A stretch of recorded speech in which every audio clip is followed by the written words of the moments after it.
दोस्तों, आज अगर आप साउथ एशिया के नक्शे को ध्यान से देखेंगे तो आपको एक ऐसा देश दिखाई देगा जो बाहर से शांत लगता है लेकिन अंदर ही अंदर उबल रहा है, और वह देश है बांग्लादेश।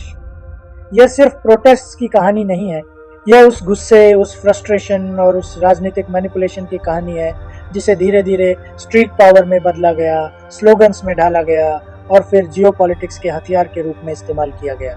आज बांग्लादेश में जो रायट्स, प्रोटेस्ट और स्ट्रीट वायलेंस आप देख रहे हैं वो किसी एक दिन में पैदा हुआ कैओस नहीं है। ये एक लंबी परत दर परत बनी हुई कहानी है, सत्ता के गिरने की, भरोसे के टूटने की, इससे जुड़े नैरेटिव्स के हथियार बनने की और इसके रीजनल इम्पैक्ट्स की। यह कहानी तब शुरू होती है जब एक मजबूत दिखने वाली सरकार अचानक अपने पैरों के नीचे की जमीन खो देती है और पूरा देश एक सवाल पूछने लगता है, अब असली पावर किसके हाथ में है।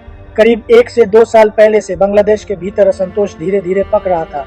स्टूडेंट्स जॉब्स और रिजर्वेशंस को लेकर सड़कों पर थे, अर्बन यूथ महंगाई और अनएम्प्लॉयमेंट से नाराज था और पॉलिटिकल स्पेस लगातार सिकुड़ता जा रहा था। शुरुआत में यह प्रोटेस्ट फ्रेगमेंटेड थे, कैंपस से कैंपस तक सीमित, लेकिन सोशल मीडिया और स्टूडेंट नेटवर्क्स ने इन्हें नेशनल स्केल पर जोड़ दिया। यही वह फेज था जब एंगर साइलेंट से वोकल बन रहा था और आखिरकार स्ट्रीट्स तक पहुंच गया था। जैसे जैसे प्रोटेस्ट बढ़े, लॉ एंड ऑर्डर पर दबाव भी बढ़ा। पुलिस एक्शंस, अरेस्ट और क्लैशेस ने स्थिति को और पोलराइज किया। एडमिनिस्ट्रेशन कई जगह पैरालाइज दिखने लगी। यह साफ दिखने लगा कि सरकार ग्राउंड कंट्रोल खो रही है। पॉलिटिकल एनालिस्ट बाद में कहेंगे कि यही वो समय था जब सत्ता टेक्निकली तो मौजूद थी लेकिन न प्रैक्टिकली स्लिपिंग थी। यहीं पर बांग्लादेश ने वह फेज देखा जिसे कई लोग खुलकर तख्ता पलट नहीं कहते, लेकिन ग्राउंड रियलिटी में वही था, स्टेट अथॉरिटी का collapse. Security forces neutral posture में चली गईं, ब्यूरोक्रेसी डिफेंसिव हो गई और स्ट्रीट्स इफेक्टिवली प्रोटेस्टर्स के हाथ में आ गईं। यह कोई फॉर्मल कूप नहीं था, लेकिन यह सत्ता का डिफेक्टो गिरना था। इसी कैओस के बीच वह घटना घटी जिसने पूरी कहानी की दिशा बदल दी। शेख हसीना बांग्लादेश छोड़कर इंडिया चली गई। ऑफिशियल लैंग्वेज में इसे सेफ्टी कोऑर्डिनेशन, डिप्लोमेटिक मूव या टेम्पररी रिलोकेशन कहा गया, लेकिन बांग्लादेश की स्ट्रीट्स और सोशल मीडिया ने इसे एक ही नाम दिया, प्रधानमंत्री इंडिया भाग गई। यह मोमेंट प्रोटेस्ट का इग्निशन पॉइंट बन गया, क्योंकि अब तक जो आंदोलन गवर्नमेंट वर्सेस पीपल था वह अचानक बांग्लादेश वर्सेस इंडिया नैरेटिव में बदलने लगा। प्रोटेस्ट लीडर्स ने कहा, देखो, जब सत्ता गिरी तो रिफ्यूज इंडिया बना, इसका मतलब इंडिया ही असली पावर है। सच या झूठ से ज्यादा परसेप्शन ने क्राउड साइकोलॉजी को पकड़ लिया। इंडिया पहुंचने के बाद शेख हसीना और उनके क्लोज पॉलिटिकल सर्कल ने स्पीचेस दी रीजनल स्टेबिलिटी, एक्सट्रीमिज्म वार्निंग और इंडिया बांग्लादेश फ्रेंडशिप पर। उनके बेटे और अवामी लीग के वरिष्ठ नेताओं ने भी कहा कि अनरेस्ट को फॉरेन फोर्सेस एक्सप्लॉइट कर रही हैं, लेकिन ढाका में इन स्टेटमेंट्स को काट छांट कर वायरल किया गया। मैसेज ये बनाया गया, देखो, सत्ता इंडिया से लेक्चर दे रही है।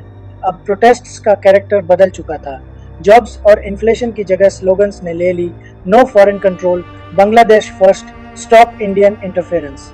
यह स्लोगन स्पॉन्टेनियस नहीं थे, इन्हें रिपीट कराया गया, एम्पलीफाई किया गया और इमोशनल एंगर से जोड़ा गया। प्रोटेस्ट जियोपॉलिटिसाइज हो चुके थे। इसी माहौल में ओस्मान हादी उभरा। वह यूथ एंगर की आवाज बन गया, शार्प, इमोशनल और अग्रेसिव। उसकी स्पीचेस में सॉवरेनिटी, बिट्रेयल और एक्सटर्नल कंट्रोल की थीम्स थी। वह जल्दी पॉपुलर हुआ क्योंकि वह वही बोल रहा था जो क्राउड सुनना चाहती थी। साथ ही वह एस्टेब्लिशमेंट के लिए अनकंफर्टेबल भी बन गया। फिर वह घटना हुई जिसने आंदोलन को एक्सप्लोसिव बना दिया। हादी पर पब्लिक जगह पर हमला हुआ, गोलियां चली, केओस फैला और उसे गंभीर हालत में सिंगापुर ले जाया गया। बांग्लादेश की मीडिया ने हर आवर अपडेट दिखाया। स्ट्रीट्स पर कैंडल मार्चेस हुई, पूरा देश पूछ रहा था क्या वह बचेगा। सिंगापुर में डॉक्टर्स ने उसे लाइफ सपोर्ट पर रखा, लेकिन इलाज के बावजूद उसकी मौत हो गई। इसी पल प्रोटेस्ट ने पॉलिटिकल से इमोशनल रूप ले लिया। हादी मार्टिर बना दिया गया। उसकी स्पीचेस क्लिप्स में चली, उसकी तस्वीरें बैनर्स पर आईं और उसकी मौत को एक प्लान कॉन्स्पिरेसी की तरह पेश किया गया। हादी की फ्यूनरल ढाका में हुई। इंटरिम लीडरशिप ने शांति की अपील की, लेकिन क्राउड्स का मूड उग्र था। फ्यूनरल के बाद मॉब्स और अग्रेसिव हो गए। मीडिया हाउसेस, कल्चरल इंस्टीट्यूशंस और स्टेट सिंबल्स पर हमले शुरू हो गए। प्रोटेस्ट अब पूरी तरह हाईजैक हो चुके थे। मीडिया ऑफिसेस पर हमला, जर्नलिस्ट का फंसना और कल्चरल साइट्स का वैंडलिज्म, यह सब प्रोटेस्ट को इंटरनेशनल स्पॉटलाइट में ले आया। और यह सिर्फ लॉ एंड ऑर्डर इशू नहीं रहा, ये फ्रीडम ऑफ प्रेस और डेमोक्रेटिक बैकस्लाइडिंग का सवाल बन गया। इसी फेज में एंटी इंडिया रेटोरिक खुलकर सामने आया।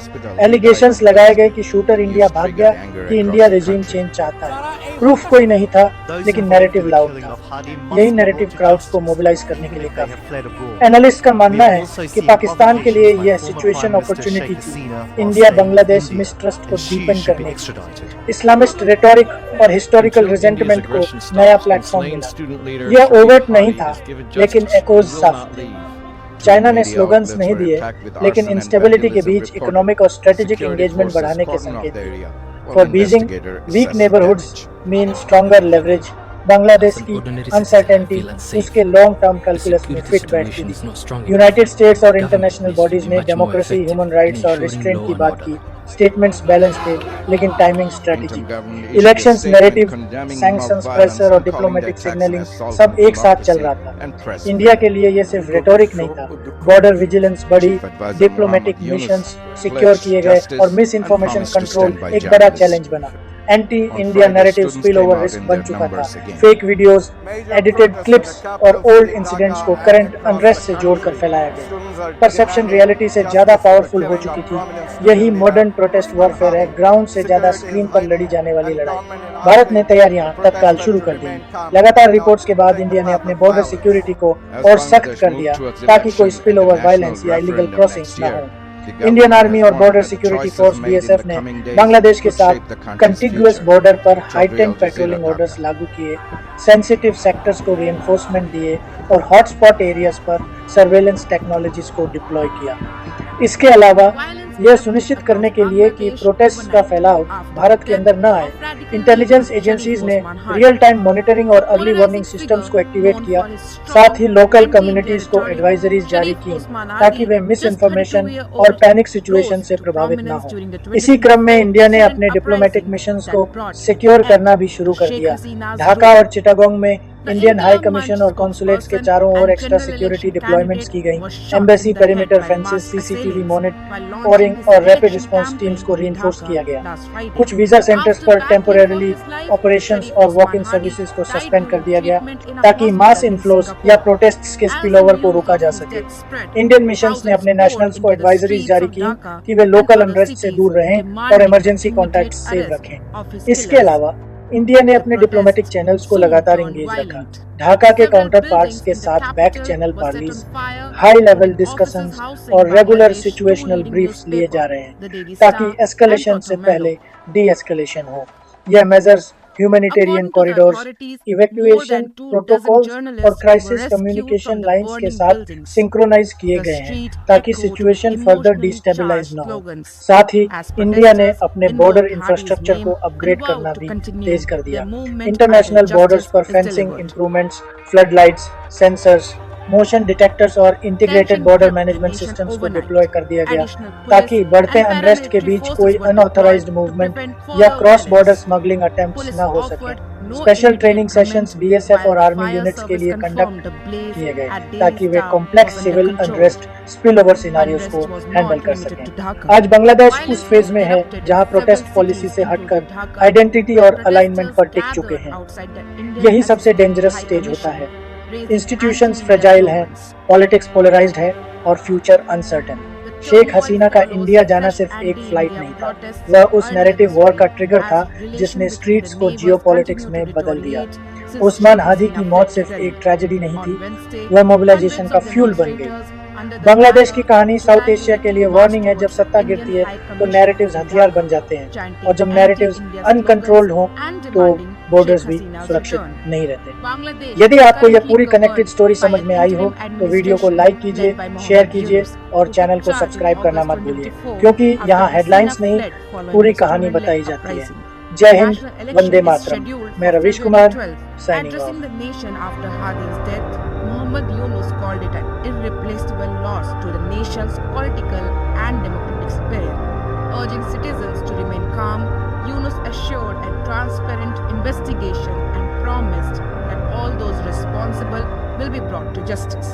He warned that continued violence could undermine Bangladesh's path to a credible election. The interim government has declared Saturday as a day of state mourning. national flags will fly at half-mast with special prayers planned across the country.